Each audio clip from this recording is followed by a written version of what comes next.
Hey everyone, welcome to This Explainer. Today, we're jumping right into a really fascinating, honestly pretty complex theological text.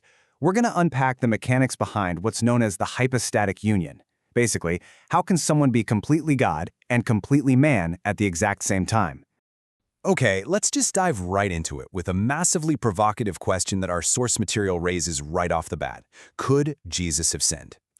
According to the text, this is a debate that has literally raged for centuries. Some people argue, well, because of his divine nature, it would be absolutely impossible for him to sin. But the author of our source text, they take a really firm stance against that idea, and it kind of sets the stage for everything else we're going to talk about today. The text argues, and I mean emphatically argues, that if it had been impossible for him to sin, quote, the whole thing would have been a farce. The logic here is mathematically strict. Think about it. God absolutely cannot sin, right? But humanity, we definitely can.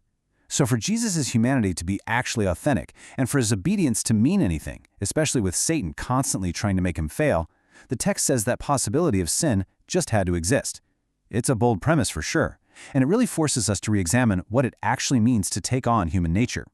And this brings us right to the core paradox we're exploring today. There's a really stark contrast here. On one hand, the text notes that God, in his absolute divine nature, literally cannot thirst, cannot hunger, and cannot tire. But then, on the other hand, we have the human reality. Jesus explicitly said, "I thirst." He actually grew hungry in the wilderness, and he physically grew tired. So how does the source explain this? Well, it states that he deliberately emptied himself of the expression of his deity. By doing that, he was subjected to real, tangible human limitations. He didn't just walk around looking like a human in a clever disguise, he experienced the genuine, grueling physical toll of actually being one. Section 1. Likeness versus fashion. Let's look at how the source uses a couple of specific Greek terms to unpack this whole idea. So, first up, the text looks at the Greek word translated as likeness, like in the phrase, made in the likeness of men. It defines this as that which is made like something else. But the source makes a supercritical distinction here. This likeness, it was definitely not a phantom. It wasn't just some incomplete copy or a disguise you could just slip on and off. The text insists this was a genuine acquisition of a human nature. He entered into a completely new mode of existence. Let's see how this builds chronologically, because it's pretty fascinating.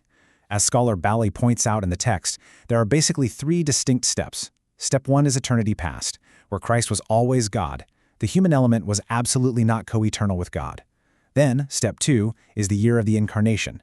This is a very specific, historical point in time where he became a man and actually joined the order of created things. And finally, step 3 is the present-day reality, one person, permanently existing in two distinct natures. So the human nature had a very definite starting point, while the divine nature obviously did not. Now, what's really interesting here is how another scholar, West, adds this vital layer to the whole concept of likeness. He emphasizes that while the humanity was entirely real, this likeness still didn't express the absolute entirety of Christ's being. Why is that? Well, because his deity remained absolute. The text argues that his mode of manifestation perfectly resembled what men are, but his humanity was absolutely not all that there was to him. That absolute deity was always there, simmering right beneath the surface of that human likeness. Which brings us to the second Greek word the text really digs into, fashion. You'll see this in the phrase, found in fashion as a man. The source defines fashion as an outward mode and form that appeals to the senses, something that is assumed entirely from the outside. The text draws a really sharp contrast here between fashion and form. While form comes from your inward, inmost nature, which in this case describes his eternal deity, his fashion as a human was a temporary outward expression. It was assumed specifically during the incarnation, and it definitely did not originate from his inmost divine nature as God. So the whole crucial point here boils down perfectly into this really stark contrast. You have what he was internally in himself, which is God, operating from an inward nature, and then you have the temporary human form he assumed to actually appear in the eyes of men, which is his outward expression. The source is super insistent on this point. These two realities absolutely do not blend into a third, separate, hybrid thing. They exist entirely side by side. Section 2. The 50% fallacy. Now that we have that established, let's let the text correct a super common misconception. If you hear that someone has two natures, you might logically be tempted to think Jesus was just a 50-50 split. Kind of like a divine human hybrid, right? half God, half man. But the text actually argues that this whole mathematical division is basely incorrect. Any attempt to dilute either nature totally misses the entire theological point the authors are trying to drive home here. Instead, the core theological premise presented is that he was very God, meaning total, 100% God, and simultaneously very man, meaning total, 100% man.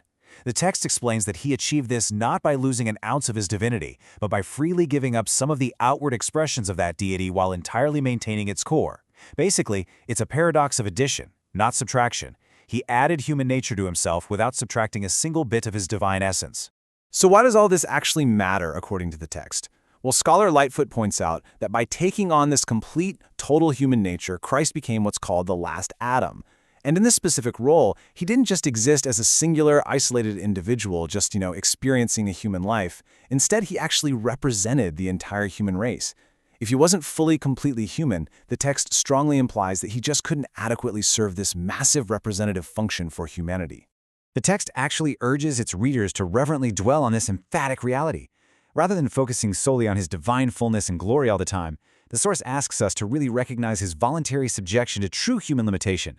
We're talking human weakness, human impoverishment, and deep human dependence. The author really emphasizes that this emptiness, this incredibly lowly manhood, is precisely what should draw and fix our regard. Because honestly, it contrasts so singularly and amazingly with the absolute glory of God.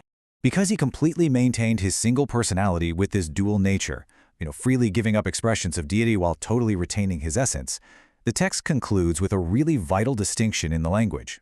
He was found in outward guise not merely as a man, but uniquely as the man. He is the ultimate representative man who assumed human nature entirely, but crucially, without any of its sin. As we wrap up this explainer, I want to leave you with a final, really provocative question derived directly from the central mystery of our source text.